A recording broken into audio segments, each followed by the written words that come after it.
शूद्र हा शब्द ऐकल्यावर आपल्या मनात नक्की काय येतं? म्हणजे कोण होते हे लोक? आणि भारतीय समाजव्यवस्थेच्या त्या पिरामिडमध्ये त्यांना चौथं आणि सगळ्यात खालचं स्थान कसं मिळालं? हो, हा एक असा प्रश्न आहे जो वरवर खूप सोपा वाटतो. पण त्याची मुळं खरं तर इतिहासाच्या एका मोठ्या न उलगडलेल्या रहस्यात दडलेली आहेत. आणि आज आपण तेच रहस्य उलगडणार आहोत. हो, जणू काही आपण ऐतिहासिक डिटेक्टिव्ह आहोत.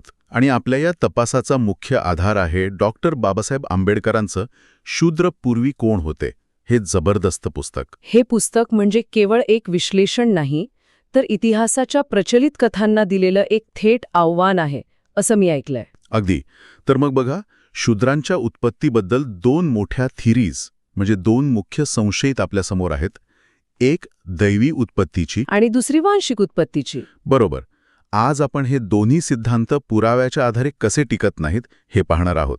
आणि मग डॉक्टर आंबेडकरांनी यातून कोणता एक तिसरा धक्कादायक मार्ग शोधला याचा मागोवा घेऊ. चला तर मग आपल्या पहिल्या संशयिताकडे वळूया.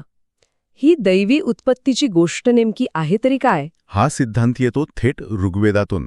त्यातल्या प्रसिद्ध पुरुष सूक्तामध्ये एक कथा आहे. अच्छा.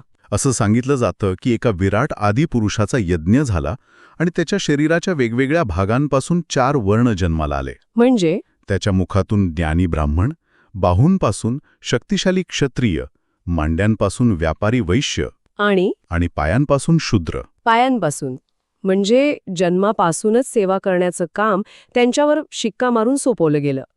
ही कथा हजारो वर्ष सांगितली गेली. पण आजच्या तर्काच्या कसोटीवरती टिकते का? हो, म्हणजे जन्माच्या जागेवरून एखाद्या व्यक्तीचं आयुष्यभराचं काम, त्याची लायकी आणि त्याचं सामाजिक स्थान कसं काय ठरू शकतं, हे तर अजबच आहे. आणि डॉक्टर आंबेडकर नेमका हाच प्रश्न विचारतात. ते म्हणतात की ही कथा वैज्ञानिक किंवा ऐतिहासिक सत्य म्हणून पाहूच नका. मग काय म्हणून पाहायचं? ही एक अलंकारिक मांडणी आहे. त्यांच्या मते ही एक सोयीस्कर रचना आहे जी चातुर्वर्ण्याला देवाघरून आलेला नियम ठरवते. अच्छा, म्हणजे एकदा का त्याला दैवी म्हटलं की त्यावर प्रश्न विचारायची सोयीच राहत नाही. अगदी. ती देवाची इच्छा आहे, आपण कोण प्रश्न विचारणार? म्हणजे ही इतिहासापेक्षा एका प्रकारच्या धार्मिक मार्केटिंगचा भाग जास्त होते. पण ह्या कथेमुळे शूद्रांच्या वाट्याला जे आयुष्य आलं ते कसं होतं? कारण सिद्धांत काहीही असो, जमिनीवरचं वास्तव खूप वेगळं आणि भयानक होतं. भयानक हा शब्दही खरं तर कमी पडेल. ब्राह्मणी धर्मग्रंथांनी शूद्रांवर जे निर्बंध लादले ते वाचले तरी अंगावर काटा येतो. त्यातला सगळ्यात मोठा निर्बंध कोणता होता? सगळ्यात मोठा आणि क्रूर निर्बंध होता उपनयन संस्काराचा अधिकार नाकारणं. उपनयन संस्कार म्हणजे निंज, याचं इतकं काय महत्त्व होतं त्या काळात? आजच्या भाषेत सांगायचं झालं तर उपनयन म्हणजे admission to the education system होतं. शिक्षणाचं प्रवेशद्वार. हो, शिक्षणाचं प्रवेशद्वारच होतं ते. आणि हा संस्कार झाला की व्यक्ती द्विज बनायची. द्विज म्हणजे दुसरा जन्म. बरोबर. पहिला जन्म आईच्या पोटातून आणि दुसरा ज्ञानाचा, शिक्षणाचा जन्म. उपनयनानंतरच वेद शिकण्याचा, ज्ञान मिळवण्याचा आणि पर्यायाने समाजात प्रतिष्ठा मिळवण्याचा अधिकार मिळत असे. आणि हा अधिकार फक्त ब्राह्मण, क्षत्रिय आणि वैश्य यांना होता. हो, शूद्रांना मात्र हा हक्क सरळ सरळ नाकारला गेला. एक मिनिट, याचा अर्थ खूप खोलवर जातोय. हे फक्त शिक्षण नाकारणं नव्हतं. नाही. हा तर त्यांचा ज्ञानाचा जन्मच नाकारण्यासारखं होतं. म्हणजे समाजात अधिकृतपणे सुसंस्कृत माणूस म्हणून जगण्याचा अधिकारच काढून घेण्यासारखं झालं हे. तंतोतंत. एका पिढीला शिक्षण नाकारलं की पुढच्या अनेक पिढ्या मागे ढकलल्या जातात. हा एकच नियम त्यांच्या सामाजिक पतनासाठी पुरेसा होता. पण निर्बंध इथेच थांबले नाहीत, बरोबर? नाही, अजिबात नाहीत. वेदाध्ययनावर तर पूर्ण बंदी होती. म्हणजे वेद शिकायचे नाहीत इतकंच ना? नाही, त्याहून भयंकर. धर्मसूत्रांमध्ये असं लिहिलं आहे की जर एखाद्या शूद्राने वेद पठन केलं किंवा ऐकण्याचा प्रयत्न केला तर त्याला अमानुष्य शिक्षा द्यावी. काय? चुकून वेद कानावर पडले तर त्याच्या कानात वितळलेलं शिसे किंवा रांग ओतावी. अरे देवा. आणि जर त्याने वेदांचे उच्चारण केले तर त्याची जीभ कापून टाकावी. ही तर शिक्षा नाही, ही दहशत आहे. ज्ञानाच्या जवळ जाण्याचा विचारही मनात आणू नका, असा एक भयानक संदेश देण्याचा हा प्रयत्न होता. बरोबर. आणि याला जोड होती आर्थिक गुलामगिरीची. मनुस्मृती स्पष्ट सांगते की शूद्राला संपत्ती जमा करण्याचा अधिकार नाही. का? कारण तो मुळातच त्याच्या मालकाचा, विशेषतः ब्राह्मणाच्या मालकीचा आहे. त्याची संपत्ती त्याचा मालक कधीही काढून घेऊ शकत होता. म्हणजे त्याचं कर्तव्य फक्त सेवा करणं होतं. हो, वरच्या 3 वर्णांची निष्ठेने विनामोबदला सेवा करणे. या सगळ्या नियमांकडे पाहिलं की एक गोष्ट स्पष्ट होते, त्यांची स्थिती गुलामांपेक्षाही वाईट होती. गुलामांपेक्षाही वाईट. हो, कारण गुलामाला विकत घेतलं जायचं त्याची एक किंमत होती. इथे तर शूद्र जन्मतःच सेवक होता. म्हणजे पुरुष सुक्ताची दैवी कथा ही या अमानुष वास्तवावर पांघरून घालण्यासाठी होती. पण आधुनिक काळात, विज्ञानाच्या युगात ही कथा कोण स्वीकारणार? बरोबर. आणि मला वाटतं याच रिकाम्या जागेत आपल्या दुसऱ्या संशयिताचा म्हणजे वांशिक सिद्धांताचा जन्म झाला. अगदी 19व्या शतकात जेव्हा युरोपियन अभ्यासक, विशेषतः मॅक्स म्युलरसारखे लोक भारताचा अभ्यास करू लागले, तेव्हा त्यांनी एक नवीन वैज्ञानिक वाटणारी थेअरी मांडली. हो, ती होती आर्यन इन्व्हेजन थिअरी. आर्य आक्रमणाचा सिद्धांत. हा तर आपण शाळेतही शिकलो आहोत. याचं समीकरण अगदी सोपं होतं. गोऱ्या रंगाचे विकसित आर्य बाहेरून आले आणि त्यांनी इथल्या मूळ रहिवाशांना म्हणजे काळ्या वर्णाचे असंस्कृत दास आणि दस्युना युद्धात हरवलं आणि त्यांना गुलाम बनवलं. आणि हेच पराभूत दास दस्यू पुढे शूद्र म्हणून ओळखले जाऊ लागले. बरोबर. हो, या सिद्धांताने वर्ण या शब्दाचा संबंध थेट त्वचेच्या रंगाशी जोडला. गोरे विजेते आर्य आणि काळे पराभूत दास हा सिद्धांत खूप लोकप्रिय झाला. का? कारण तो दिसायला खूप तर्कशुद्ध वाटत होता. एका सोप्या समीकरणात सगळा इतिहास बसवत होता. पण डॉक्टर आंबेडकर आपल्या पुस्तकात या लोकप्रिय सिद्धांतालाही चॅलेंज करतात. इतका पटण्यासारखा वाटणारा हा सिद्धांत ते खोडून कसा काढतात? इथेच या पुस्तकाचं सामर्थ्य दिसतं. डॉक्टर आंबेडकर अत्यंत पद्धतशीरपणे या सिद्धांताची चिरफाड करतात. त्यांचा पहिला मुद्दा, संपूर्ण ऋग्वेदामध्ये आर्य हे भारताबाहेरून आल्याचा किंवा त्यांनी आक्रमण केल्याचा एकही ठोस पुरावा नाही. एकही नाही? नाही. आर्य हा शब्द वंशवाचक म्हणून क्वचितच वापरला गेलाय. बहुतांश वेळा त्याचा अर्थ आदरणीय किंवा श्रेष्ठ असा आहे. अच्छा, म्हणजे आर्यन रेस ही संकल्पनाच मुळात वेदांमध्ये ठळकपणे दिसत नाही. ही नंतर लावलेली कल्पना आहे. बरोबर. आता दुसरा, त्याहूनही मोठा पुरावा. ऋग्वेदामध्ये दास आणि दस्यू हे शब्द अनेकदा येतात, पण एकदाही ते शूद्र या शब्दाचे समानार्थी म्हणून वापरलेले नाहीत. काय सांगताय? हो, आणि गंमत म्हणजे शूद्र हा शब्द संपूर्ण ऋग्वेदात फक्त एकदाच येतो, तोही पुरुष सुक्तात. जे सुक्त नंतरच्या काळात जोडलं गेलं असं अनेक अभ्यासक मानतात. मग दास तेच शूद्र हे समीकरण आलं कुठून? त्याला वेदांमध्ये कोणताही आधार मिळत नाही. हा तर खूपच मोठा मुद्दा आहे. जर दास आणि शूद्र हे एकच नाहीत, तर मग त्या संपूर्ण सिद्धांताचा पायाच कोसळतो. आणि तिसरा पुरावा तर आणखीनच रंजक आहे.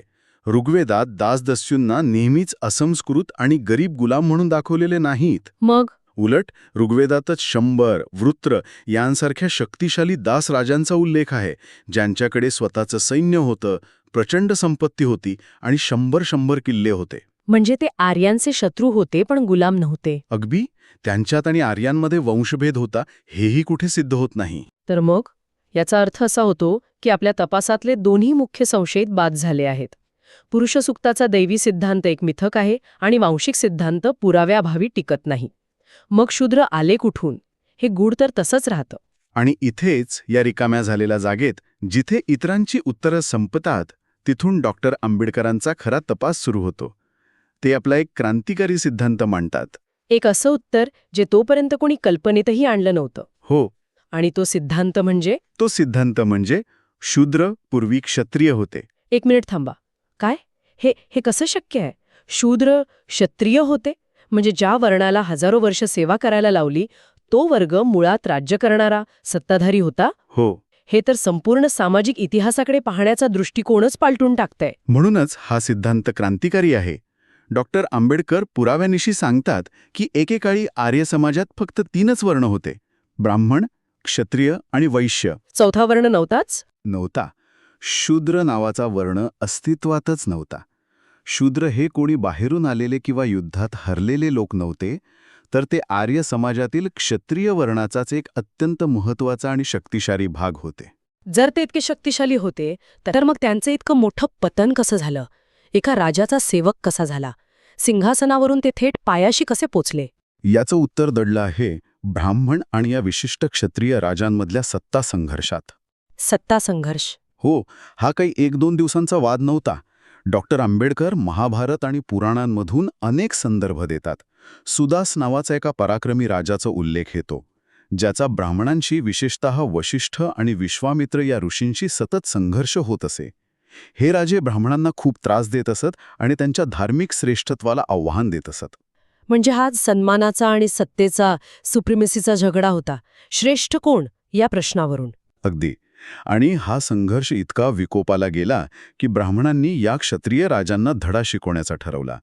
त्यांनी सूड घ्यायचं ठरवलं. पण हा सूड तलवारीने घेतला गेला नाही. नाही, तो घेतला गेला एका अशा शस्त्राने जे तलवारीपेक्षाही जास्त धारदार आणि कायमस्वरूपी परिणाम करणारं होतं. आणि ते शस्त्र कोणतं होतं? ते शस्त्र होतं धार्मिक अधिकाराचं. ब्राह्मणांनी एकत्र येऊन एक निर्णय घेतला.